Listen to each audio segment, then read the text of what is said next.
PT Pindad terus berinovasi dalam pengembangan turret untuk kendaraan tempur. Dari kolaborasi internasional hingga produksi dalam negeri, berikut fakta-fakta aktual tentang turret buatan Indonesia yang mungkin belum banyak diketahui. Kolaborasi dengan John Cockerill dan transfer teknologi. Pindad mulai mengembangkan turret modern melalui kerjasama dengan John Cockerill Defense asal Belgia sejak awal 2010-an. Kolaborasi ini fokus pada transfer teknologi untuk produksi turret Cockerill 90 mm dan 105 mm di Indonesia.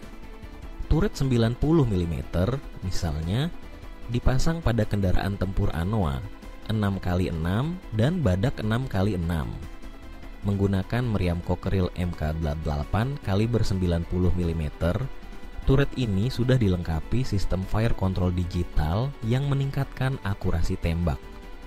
Kapasitas amunisinya mencapai 30 peluru dengan kecepatan tembak sekitar 6 peluru per menit menggunakan autoloader. Untuk turret 105 mm, Pindad memproduksi tipe Cockerill CT-CV Saratotila HP yang digunakan pada medium tank Harimau. Turret ini punya stabilisasi 2 sumbu dan sistem kontrol tembak digital, serta bisa menampung 38 peluru berbagai tipe, seperti APFSDS, HIAT, dan HE. Walau beberapa komponen utama masih diimpor, perakitan dan integrasi dilakukan di fasilitas Pindad Bandung. Langkah ini memperkuat kemampuan produksi turret dalam negeri, sekaligus meningkatkan kemandirian industri pertahanan Indonesia. Spesifikasi turret medium tank Harimau.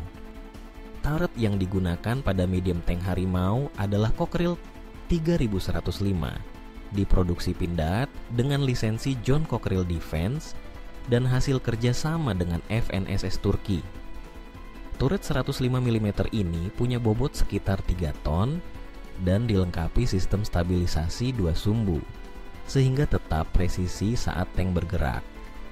Sistem fire controlnya sudah digital, memakai balistik komputer yang menghitung faktor seperti jarak, kecepatan target, angin, dan suhu lingkungan. Meriam utama Cockerill CT-CV Saratotila 5HP memiliki panjang laras 52 kaliber, mampu menembus armor hingga 560 mm RHA pada jarak 2000 meter menggunakan peluru APFSDS.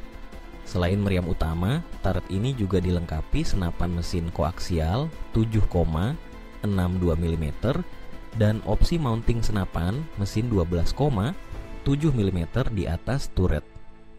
Sistem optik mencakup day night sight dan thermal imaging untuk komandan serta penembak, memungkinkan operasi di segala kondisi cahaya. Armor turret terbuat dari baja lapis dengan opsi modular untuk penambahan lapisan reaktif atau komposit sesuai kebutuhan. Produksi turret ini dilakukan di Pindad Bandung dengan tingkat kandungan lokal yang terus ditingkatkan secara bertahap. Remote Controlled Weapon Station (RCWS). Selain turret berawak, Pindad juga mengembangkan Remote Controlled Weapon Station (RCWS) untuk berbagai kendaraan tempur seperti Anoa, Komodo, dan Maung.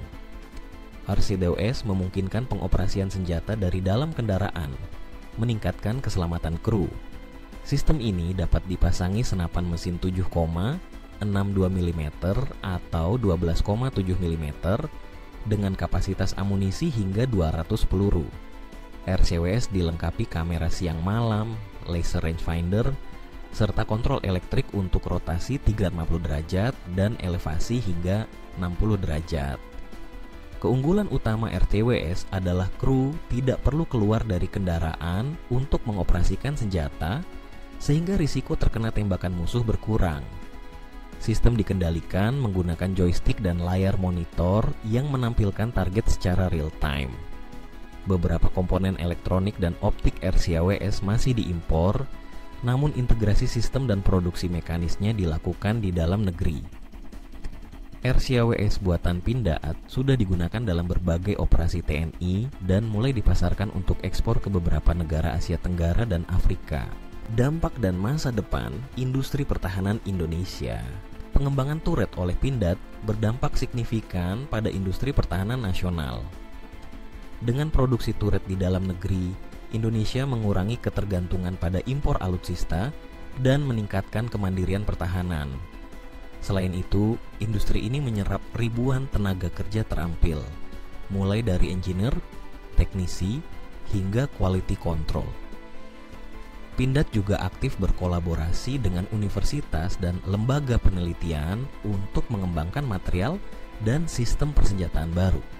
Secara komersial, Pindad telah mengekspor turret dan kendaraan tempur ke Filipina, Bangladesh, serta digunakan pasukan PBB di Afrika. Ini menunjukkan produk Indonesia mulai diakui di pasar internasional. Kedepan, Pindad menargetkan pengembangan turret tanpa awak, unmanned turret, integrasi kecerdasan buatan untuk sistem kontrol tembak, dan kolaborasi lebih luas dengan mitra global. Dengan langkah-langkah ini, Indonesia berpotensi menjadi salah satu pemain utama dalam industri pertahanan kawasan Asia Tenggara. Itulah fakta-fakta aktual tentang turret buatan Pindad di tahun 2025.